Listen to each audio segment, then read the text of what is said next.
Hey, what's going on, guys? This is Miasin, and today I'm actually going to be showcasing you guys the Lost World dinosaur combos. But before we start, friendly reminder to like and subscribe because it motivates me a lot to keep making videos like these. You know the drill. And yeah, let's jump right into it. Alright, so for combo number one, it's basically Archosaur plus Baby, but there are so many variations that it's honestly very easy to achieve. Pretty sure Overaptor Baby does the exact same because Overaptor can search Miscellaneousaurus, Miscellaneousaurus can banish itself, then summon Archosaur, pop the Baby, and then, you know, as long as you can get to that point where Archosaur can pop a Baby, eventually, somehow, some way, you should be able to achieve this combo. And it is pretty much showcasing the version that isn't really playing like Needle Fiber with Jirac Aolo, so that's why I'm that's why the title is basically Lost World Dinosaur and not really just Fiber Combo Dinosaur, because that is also a deck that I have I've made combos for in the past. You can check them out. So obviously, every single one of my combos that I'm actually showcasing in this video is 100% NIBIRU proof. So really don't have to worry too much about that. And yeah, I mean, it's really nothing too like special. Okay, this is the only thing that I kind of have to talk about. So when you make that Linkuriboh, you can either choose to link off the Linkuriboh plus the Baby for like a Cyframe Lambda, or turn the Linkuriboh into a Secure Gardna. And the reason why I'm actually making the Secure Gardna is because I want to keep the Baby Ceratosaurus in the grave, but I need to get a non-dinosaur in the graveyard, so I'm forced to do something with that Linkuriboh in order to summon that Conductor with the pill. And it is better to do this, I want to say in this instance, than to make Lambda, because if you make Lambda, obviously you lose access to BB Ceratosaurus. So when you use the Book of Eclipse effect of Conductor Tyranno during your opponent's turn, it's going to be less good because you won't be able to pop like a Baby Ceratosaurus. So during our opponent's turn, they play, we can negate twice with Dolka. If you aren't really scared of Nibiru, because Nibiru is not like really played in the format, you can play Lagia instead of Dolka. But to be fair, even if it's not about Nibiru, I still think Dolka is really good, even though this might be a little too redundant, because Conductor is really good at dealing with monsters, and Dolka, I mean, it only deals with monsters. Lagia can deal with summons and with spells and traps, which makes it a bit more applicable. But Dolka's effect can be used twice, which is very relevant, and in one turn. You only have to detach one material for that. So actually, if you keep giving materials to Dolka, that also works, but I can't really think of a way to do that. If we use the Book of Eclipse effect during our opponent's turn, we just pop this, summon Overaptor, and then probably either search another Conductor Tyranno, a Miscellaneousaurus, so we can protect this Conductor Tyranno. And yeah, I mean, that's pretty much it for combo number one. Literally nothing too special to show, but it's going to get a little bit more interesting starting from combo.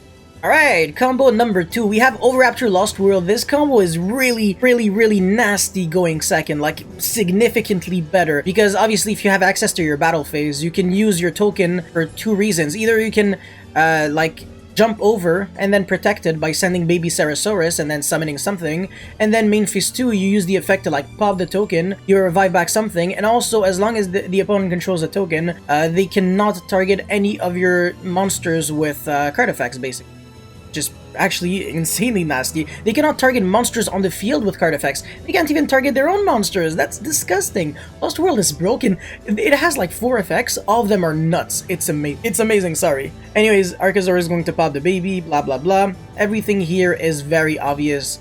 And then, you know, you're gonna make Linkuriboh into Secure Gardna. People have not been playing Secure Gardna for way too long. It's about to change now, but yeah, as you can see, the hand was slightly different, right? We didn't have Baby or Misk, we only had Overaptor as the monster, but we had Lost World, and we played 4 Lost Worlds, 6 Overaptors, technically 6 Miscellaneousaurus, a bunch of babies. You know, it's always very easy to achieve like this board, and once again, by playing like a very minimal engine, just without needing the breaks, you don't even need to play Giant Rex. For example, just achieve like 3 interruptions, and it's no joke. Obviously, if we were going second with a hand like this, then it would have been like I said, significantly nastier, but you know, I still can't really complain. We would have been able to, I don't know, for example, pop Petit Pteranodon from the deck and then special summon, you know, Pancratops from the deck, so we can end on Pancratops, Conductor, Dolka, etc.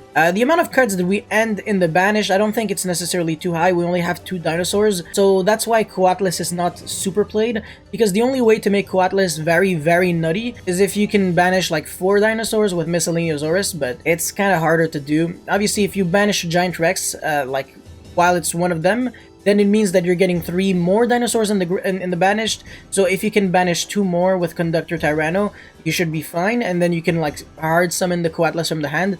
But apart from that, Coatlas is just like kind of a break. That's why I did not really play it in my deck profile. I still like the card to summon off of Pale because it negates spells and traps, so it kind of fixes a lot of issues that this deck has, but realistically, Lagia can just do that.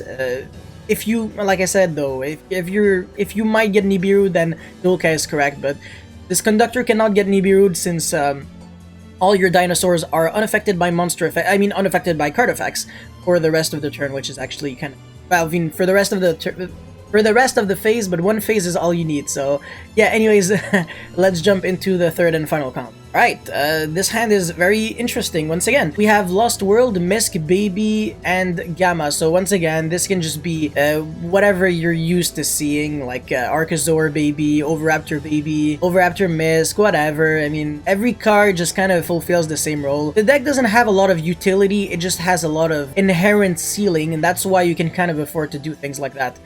By the way, if your opponent ashed the Mesaleniasaurus's effect to special summon from the deck, you can just Gamma because you don't control any monsters the moment you try to do that.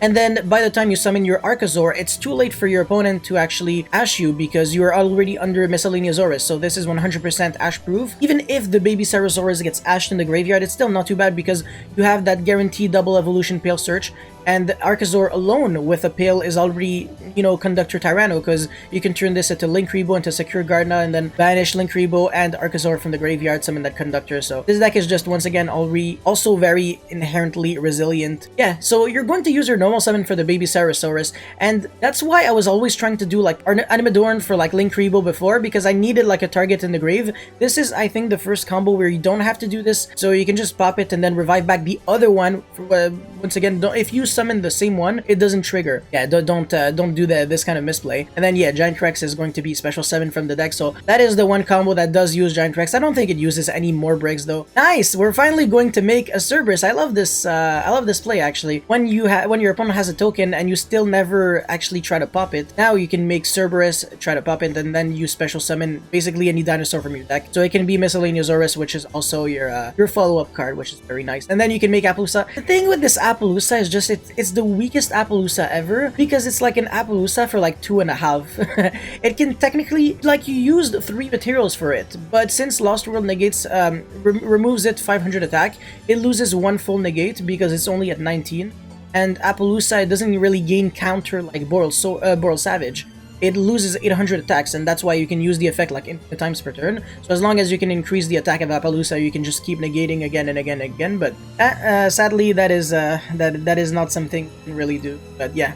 We're gonna summon that Conductor and then Giant Rex, and now we can make Lagia for once because Appaloosa protects us from Nibiru. That was a 3-card combo that used the discard, but also trying to showcase you how incredibly good Gamma would be in this situation. But that's pretty much all I had to say and showcase for this Dinosaur Lost World combo video. If you guys have any comments or feedback, let me know in the comment section below. Don't forget to like and subscribe, as it motivates me a lot to keep making videos like these. And actually, if you guys have noticed, my new chair helps a lot because my back was just suffering like crazy, and I'm trying to figure out like a new way to make the lighting better in my room. I think this is a good setup, but if you guys have any more like feedback on it, definitely let me know. That's it. Thank you for watching. See you guys next time.